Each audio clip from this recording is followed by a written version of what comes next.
Hola, buenas tardes. Hola! Welcome back to our channel again, guys. We are MJN7 and we're a Filipino couple who moved to Oviedo, Spain from the Philippines. So we created this lesson. We combine everything that we've learned from the Cruz Roja, from online, and from everything. Well, basically, this is not a shortcut, but an easy way to do something para Madaling sabihin. Habang inaaral pa namin yung hard part. We need to learn as much as possible, as fast as possible. So this is kind of a experiment then for us. That's why we're taking a video of us while learning this. This is not a tutorial for you. This is a tutorial for Please us. be kind with us. Maybe every time that we want to check back again about this topic, and then we can go back to this video. And then you can learn again. We will also translating this into the Tagalog part. So maybe you can also learn the Tagalog equivalent. 3 languages at a time. Yeah. Okay, let's start. Okay, welcome to our lesson 3. And for today's topic, it's the ultimate hack for present tense. Yeah, because last time we tackled about the ultimate past tense and future tense hack. No? So ngayon, present tense hack naman. If your goal is to talk about what is happening right now, you can use the present continuous. So the concept nitong hack na to is, in English, the difference is, ang simple present, for example, I write a blog. It's a routine. Yeah. Pag present continuous, it will be, I am writing a blog. Which It's is happening right now. So, in Spanish daw, we use this hack specifically for actions in progress. Like our previous hacks, it uses a 2-part formula. One auxiliary verb to memorize and an action word that never changes regardless of who is speaking. I love that. Yeah, hence the hack. Kumbaga, minimize yung sasauluhin mong Oo. auxiliary verb.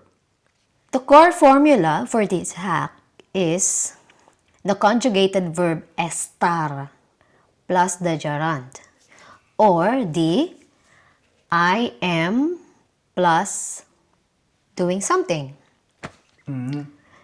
So in English, this is the ing verbs that ends with ing. Gerund. Estar is to be, no? To be. Sabi nga nung teachers namin sa Cruz Roja, estar is used for temporary states, locations, and actions in progress. So for now, kailangan nating somehow ma-memorize. Kasi ito, pinakagamitin din to kasi star is one of the to be in Spanish. The other is ser. Ser. Again, mag-start tayo dun sa mga pronouns, no? So, for yo, Ako, we use estoy. which means I I am. For tú, we use estás. Ikaw, You are. For él, ella, usted, está. He, she, is, or you are yeah, formal. siya, in Tagalog. Yeah. Nosotros, nosotras, estamos. Kami, We are. Vosotras, vosotras, estáis. you all, You all are. or kayo. Yeah. Ellos, ellas, ustedes, están. They are, or you all are. Yeah, the formal, Formal. or sila, in Tagalog. So, yun yung una natin kailangan tandaan, yung conjugation ng star. Yeah. Star. Estoy, estás, está, estamos, estáis, están. So, that's the first step. So, ang formula natin, di ba, is star plus the ing verb. So, step 2 tayo. Take your infinitive verb. As you can remember, ang verb ng Spanish is A-R-E-R-I-R. Kunin mo lang yon and then mag-add ka ng new ending. So, ang tatandaan natin, for AR verbs, para maging ing verb siya, nakatumbas sa English, papalitan mo yung AR ng ando. For example, you have trabajar. Or to work, So, magiging trabajando, working. for estudiar. It will be estudiando. Studying. Okay. For ER naman and IR verbs, papalitan mo siya ng iendo. Yendo. Iendo. Okay, for example, for comer or to eat, it's comiendo, eating. For vivir or to live, it's viviendo, living. Yeah. So, dalawa lang yon. So, tatandaan mo lang na kapag nagkatapos sa AR, papalitan mo ng ando. Pag nagkatapos sa ER or IR, magiging iendo. These are 3 important spelling changes lang naman. Medyo, magpapa-complicate ng konti, pero wala. That's the rule. We have no choice. Yeah. So, ito yung tatlong rule na kailangan natin tandaan with this formula. So, the first one is the Y rule. So, if you change the ER and the IR, at ang natira dun sa verb is vowel, ano yung vowel? Yung A, E, I, O, U. So, kailangan, instead na iendo yung ilagay mo, papalitan mo yung I ng Y. So, magiging yendo. Okay. For example, meron tayong verb na leer, na ang ibig sabihin ay to read or magbasa. So ngayon, pag tinanggal mo yung ER niya sa dulo, It will be leyendo. yes. So instead na liendo na I, gagawin mong Y yung I. Yun. Another example is oír or to hear, magiging oyendo. Papalitan mo rin ng Y. Second rule is E changes to I. For example, may word na decir or to say or to tell, it will be, gagawin natin siyang diciendo. So, imbis na DE, magiging DI. Diciendo. Yeah. Parang, diin lang, diciendo. Decir, diciendo. For pedir or to ask for, it will be pidiendo. Yeah. Pedir, pidiendo. And then, for the third rule, almost like the second rule, yung O magiging U or U in English. For example, dormir. Yung spelling ng dormir is D-O, to sleep or matulog. So, ngayon, ang mangyayari sa kanya para maging ING siya, nakatumbas in English, is durmiendo. Durmiendo. So, pinaano mo lang siya. Nilagyan mo lang ng diin. Instead of dormiendo, naging durmiendo. The 3 rule is yung Y, nag-change siya. Kapag bawal yung katapusan, Yes, and E, Change change to to I, and and O, change to U. Okay. para sa mga yung pangalawang letter ng verb. Pang-abay na pamanahon. Time markers, marcadores temporales. So, ito rin naman yung mga kailangan nating tandaan kapag gusto nating magkwento about sa ongoing or current situation. Right? So, in Espanol, we have ahora or now. We have ahora mismo. Right now, In Tagalog, ginagamit natin to. It's ahora mismo. So, we have en este momento. at this moment, Yeah. Basically, siya, word-by-word translation. En este momento. And then, we have ultimamente. or lately, Lately. used for ongoing recent states. So, naalala nyo pa ba?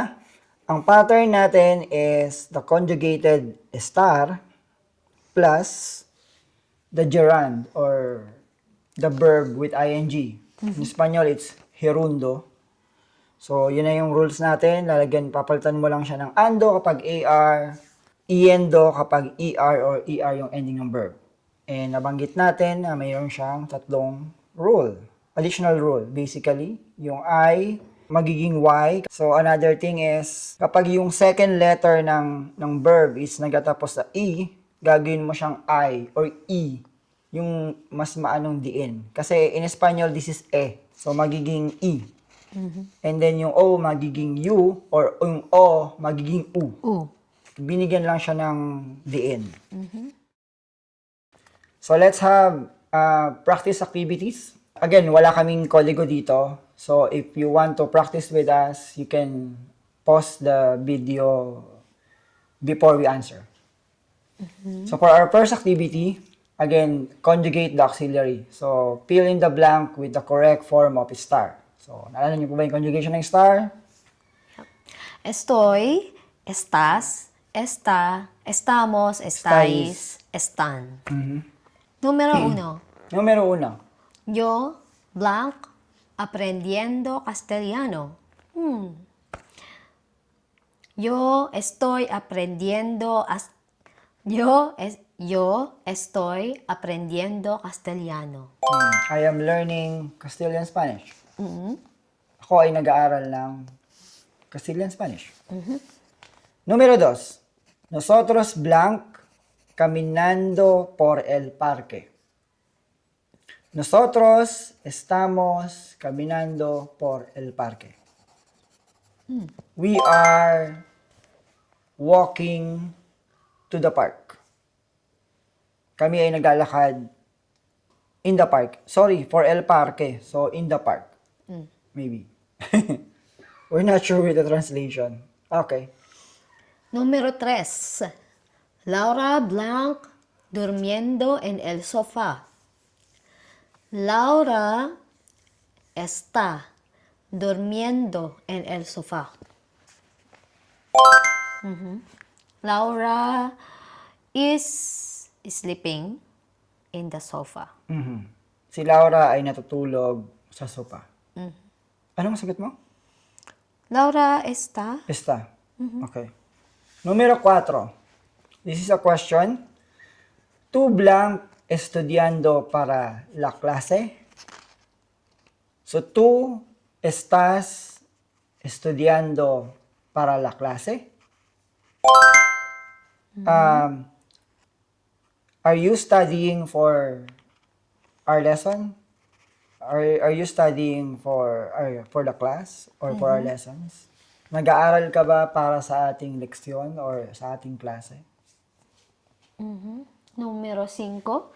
Vosotros, blank, creyendo un proyecto nuevo. Vosotros estáis creyendo un proyecto nuevo. We are creating a new project. Oh, no, not we are. That's No. vosotros. They. Sorry. They are creating a new project. Tama ba, creyendo? Yep, creyendo, but I think you all are, because it's vosotros. You all are. You all are creating a new project. Yeah. Okay, numero 6.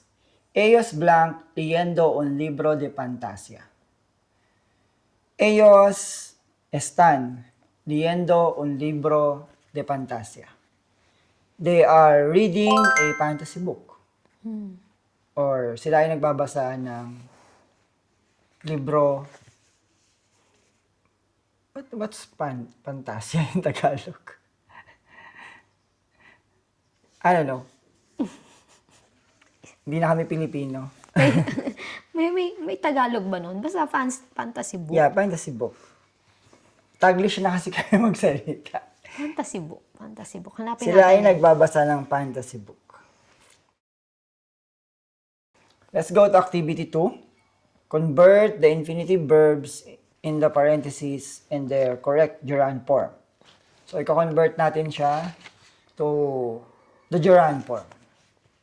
Okay. Número 1.